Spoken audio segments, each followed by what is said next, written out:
do, but Avery gave me crap about the stats, so. Wow. It's not a statistics interview. Some, maybe. You come into today riding a 14-match winning streak, Mhm. a streak that obviously started after dropping the opener to Houston, the conference opener to Houston. Mhm. How much did the first match against Houston play into your preparation and focus going into today? I think since that loss, we've just been focused every match, and we've been taking one day at a time. I don't know if any of us have been focused on how many in a row we've won or even who we play next. That the idea is that we're going to run the table, and that's what we've been talking about. We're going to win out, and we're going into the tournament as deep as we possibly can. But it's a one day at a time issue. For You're the obviously- players, Sorry? I'm sorry, can I answer that question? Okay. For the players, I think it was a lot of fuel for the fire. Like, we went to their house and did not perform the way we know we can. And so with them coming to our house, it was fuel for the fire to just beat them and beat them bad. And we dropped the third set, but, you know, we came back in the fourth and we handled business. How long did the first match against Houston stick with you? It's still with me. I mean, you know, I've told you before, as much as I enjoy winning, I hate losing more. I hate losing more than I love winning, and we all love to win. We're all competitors. So that loss, it was hard for me. And Avery, actually the story is Avery approached me the next day in the airport because I couldn't speak. That night I couldn't get off the bus. When they went to eat, dropped them off, I couldn't move, I couldn't see straight. And the next day Avery came up and she was like, look, shit happens. It happens, and we're athletes, and it's not going to happen again, and you have to trust that. She said a few other things, and I've always trusted her, and I've always believed in her wholeheartedly. So I mean, she made me laugh, which was appropriate and needed to happen, and it broke the ice. But when we got to Tulane, that's where we were headed next. We had a pretty intense practice. I think everybody was very focused in that practice. We got a lot of work done, and we started to roll the next day. We beat Tulane up that day, and from then, we've not turned back, and we're not going to turn back. I think it was a wake-up call for us, which is good. You know, everyone needs that every now and then. So. And we had a good preseason. We played good teams, so I think part of it was we didn't really expect them to come the way that they came at us. And, you know, we tried to do a lot of things, and I've seen our kids attack the ball as hard as any kid in any big conference. And in that match in particular, I remember Janelle, our number 10, hit an A so hard, like as hard as she's ever hit one, and it came off number 18's foot. It came off her foot, played right back to the setter, they transitioned for a kill. And so they were magic that day, and we just couldn't get anything going. And it, like she said, it is what it is, but we can't let that happen again. And it was a good wake-up call, because the focus in the gym has been very good since then. Houston's got a player, Palmer, who came into today leading the conference in kills. Yeah. How much of your defensive approach is focused on her as opposed to defending the whole Houston offensive system? Well, let me just say that Brooke leads the conference in kills because they don't distribute the ball like we do, A.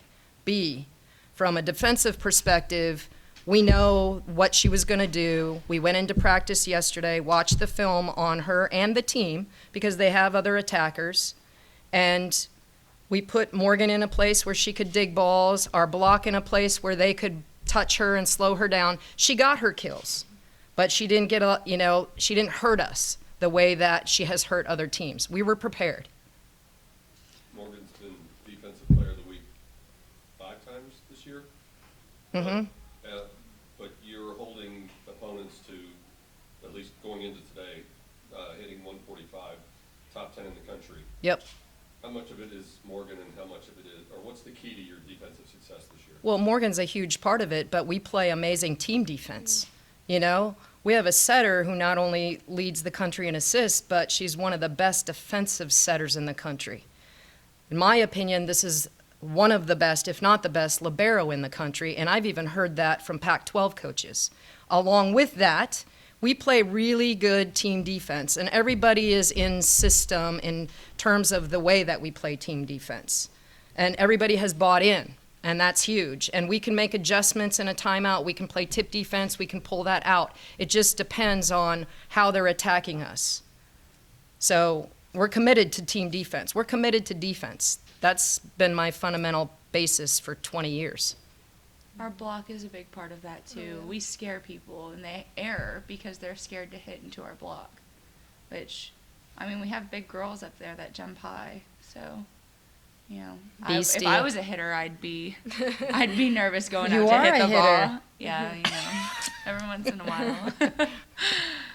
Morgan and Avery, when the final point was over, streamers start flying, music starts playing, you know you're at least co-champions with a few matches still to go. Can you sort of walk through what was going through your head, what the emotions were like? I honestly didn't know that was going to happen, so I was just in shock. And then you see Yes. the trophy coming out, and I'm like, what the heck? And, I mean, it's a great feeling. I've never been in this situation, but, I mean, it's awesome. I love it. I think our focus going in, I think we knew that this would make us co-champions, but we didn't realize that this No. was going to be a big celebration day. We were just Another focused game. on revenge, I Yeah. guess. As a team, we were like, well, Revenge let's is just good. beat them. Let's just win. And then the streamers, and I kind of knew something was happening because our athletic director was there, our women, Monique was there, President Turner was Yeah. here, and I was I like, had no something's idea. going on. Yeah. But Yeah. other than that, it wasn't big. Mhm. It was a surprise. It was Definitely. a surprise. Good. Coach, it's different for you. You've been here since there was no volleyball program. Yeah. You looked like you had tears in your eyes. Can I you always walk have through, tears in my eyes. Can you walk through what it felt like for you and just how far you've come?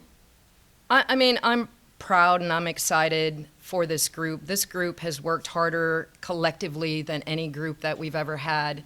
And I want it so much for them because we talk about hard work and we talk about passion, we talk about commitment, we talk about being competitive all the time. And so I want so desperately for them to see that that does pay off if you stick with it. And for them to experience just a piece, and this is just a piece. We're not done yet. And that's why I haven't lost it. You know, emotionally, I was still with it because I recognize how good we are. And I know, and sometimes I think they get tired of me pressing them, but I raised the bar real high during the preseason. Once we beat San Diego and we start beating teams like that, I knew in my gut, and they laugh at me about statistics, but I study statistics across the country. And so when we're making these and we're doing what we're doing, I know how far we can go. So for me, yes, I was emotional, but there's so much emotion to come. We're not done yet. You know, we've got 5 matches or 4 matches, whatever the heck we've got left in the regular season, and that's just the next step. You know, so we're going to clinch this thing in a matter of time. By the time it's over, we're going to sit at Selection Sunday and we're going to listen to where our bid takes us and where we're seated, and then we're going to attack that, just like we've attacked the season. So, yeah, I'm emotional, I'm happy, but knowing that we're still on the road, I'm going to hold We it don't for a wanna share while. it. We Yeah, wanna get we're not win going to it. share nothing. There's no sharing. That was over in kindergarten. While we're on the topic of emotions, Avery, it's been a big week for you. Can you compare winning at least part of a conference championship to the news of getting into medical school? They're completely different. I guess volleyball, you do have a mental aspect of the game, and you study the game, and you perform and you win. But it's a different kind of happy. Like, I'm happy now with volleyball, and you know, I only have 4 more regular season games left. I mean, my volleyball career is coming to an end, and it's just extremely exciting to hear this morning that my mental career is just starting, that I'm going to be able to use my mind to help people, and I'm extremely, extremely excited. She's going to be helping me. You had the Connecticut Friday Yeah. for the chance to win the conference championship outright, which would then clinch your berth to the NCAA tournament. Yeah. Is there any chance you're gonna sleep between now and Friday, and Oh, yeah. We aren't what's that worried. gonna feel like? What kind of emotions do you? It's what she just said. We're not worried about it. We're confident. We've been confident this whole season. We're going to get there. And it's just one more game. And we're going to win 4 more. So, Yep. And we know that we have to sleep to do it. So we're going to get some food, we're going to get some sleep, and we're going to take tomorrow to take a breath and enjoy, and then we're going to get back to work Tuesday. Thank you very much. Thank you. Good job.